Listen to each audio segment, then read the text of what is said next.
В Ингушетии снежно-морозно. Столбики термометра доходят до минус 18 градусов. Нелегко сейчас автолюбителям. Несмотря на то, что многие уже давно ездят на зимней резине, от сильного гололеда она спасает далеко не всегда. Коммунальщики с утра на ногах. Их заслуг в уборке снега никто не умаляет. Но у водителей есть замечания.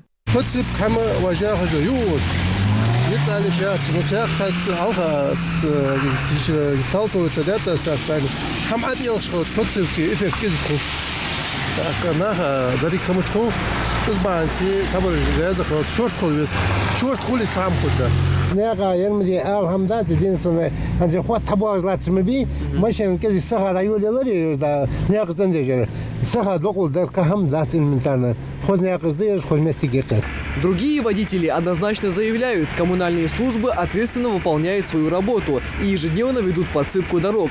Где-то раньше, где-то чуть позже, но в целом они справляются со своими обязанностями. Дорога вообще замечательно, чистят. С утра работает техника. Одно удовольствие. То есть гололед бывает, вам сталкиваться приходится с гололедом?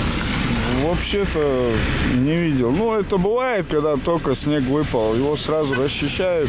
Хорошо работают, ребят. Мнения водителей о состоянии ингушских дорог разделились. Во многом оно зависит от времени и качества обработки дорожного полотна в тех или иных районах Ингушетии. В то же время автолюбители сетуют. Больше всего проблем доставляют дрифтеры, которые особенно активизируются в это время года. Молодежи, обгоны, нарушения, ничего.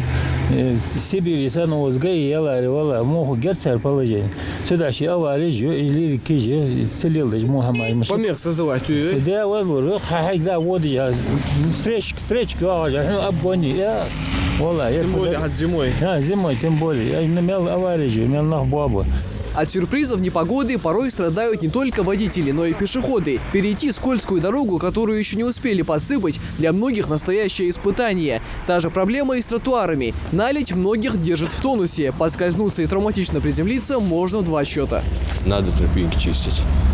Нет, есть места, где на тропинках только лед есть.